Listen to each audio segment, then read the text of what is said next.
I never imagined that the people I love most would be the ones to hurt my child. But they did.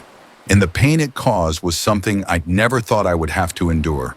Facing my parents, the very ones who raised me, the ones I believed would be the best grandparents, felt like confronting strangers. They betrayed my trust in a way that left deep scars on my family. In the end, they learned their lesson, but it came at a cost none of us will ever forget. Stay with me, because this story will shake you to your core. I've noticed only 98% of you who watch haven't subscribed. Come on, guys, show some love and support. Thanks a bunch to those who have already subscribed. When my son Liam was born, I felt like my life had reached its highest peak. He was perfect. His tiny hands wrapped around my finger, his little giggles brightened even my darkest days. As a first-time parent, I was overwhelmed not just by love, but by the immense responsibility of keeping him safe. And without a doubt, I believed my own parents, Liam's grandparents, felt the same way. At first they did. My mother visited often, holding Liam close and whispering sweet lullabies like she did when I was a child. My father, always the quiet one, would sit nearby, watching with a warm smile. It felt perfect, like a family in harmony. But then things started to change. It was subtle at first. My mother would make offhand comments. "You're too soft on him. You need to toughen him up." I laughed it off, assuming she was just reminiscing about how she had raised me. My father would nod in agreement, adding, "Kids these days need discipline, not coddling." Discipline. That was the word that started it all. One evening, my husband and I went out for dinner, leaving Liam with my parents for just a few hours. It was meant to be a simple break after months of sleepless nights. When we returned, Liam was asleep, but something felt off. He was too still, his tiny face buried deep in his blanket. My mother smiled and assured me he was just exhausted from learning boundaries. The next day, I noticed a bruise. Small, barely visible, but there, right on Liam's tiny arm. My heart pounded as I asked my mother about it, my voice shaking. She waved it off. He was being fussy. We just gave him a little tap to calm him down.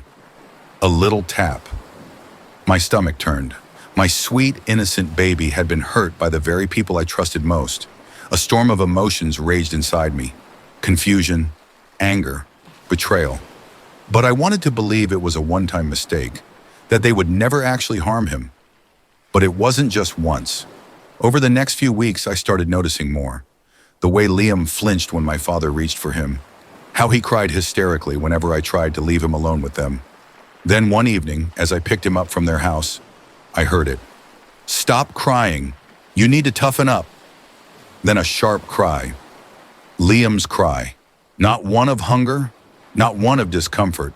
A cry of fear. I ran inside, my chest tightening. My father stood over Liam, his hand still in the air. And my son, my precious little boy, had tears streaming down his face, his tiny body trembling. Something inside me snapped.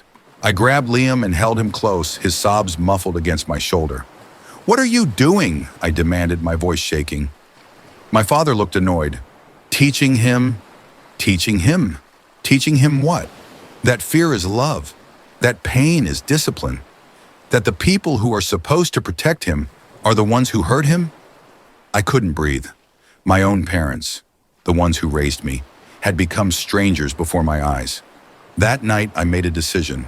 One that shattered me, but one I knew I had to make. I told my parents they were no longer allowed to see Liam. Not until they understood. Not until they learned that what they were doing wasn't love. It was harm. They were furious. My mother cried, calling me ungrateful. My father scoffed, saying I was raising a weak child. But I stood firm, because my job wasn't to please them. My job was to protect my son. For weeks there was silence. No calls, no texts. Just an empty space where my parents used to be. And it hurt. Oh, it hurt. But not as much as the thought of my son being afraid in his own family. Then one day my mother called. Her voice was quieter. She asked to meet. Just to talk. I hesitated but agreed. When we met, she looked older. Her eyes filled with something I hadn't seen before. Regret. She told me she had been reflecting. That maybe, just maybe, the way she was raised wasn't the only way. That she missed Liam. that she wanted to change. I wanted to believe her. But trust isn't built overnight. I told her things would have to be different, that if she truly wanted to be in Liam's life, she would have to learn. Learn that love isn't fear. Learn that discipline isn't pain. Learn that times change, and so must we. It wasn't easy. There were setbacks. My father took longer to understand, but over time, they did. And while the scars remain, we are healing. Together. Because love should never hurt, and family should never be a place of fear. If you've ever been in a situation where family traditions clash with your values as a parent, know that you're not alone. Share your thoughts in the comments, and don't forget to like and subscribe. Your voice matters. Together we can break cycles of harm and build better futures for our children. Thank you for listening to my story.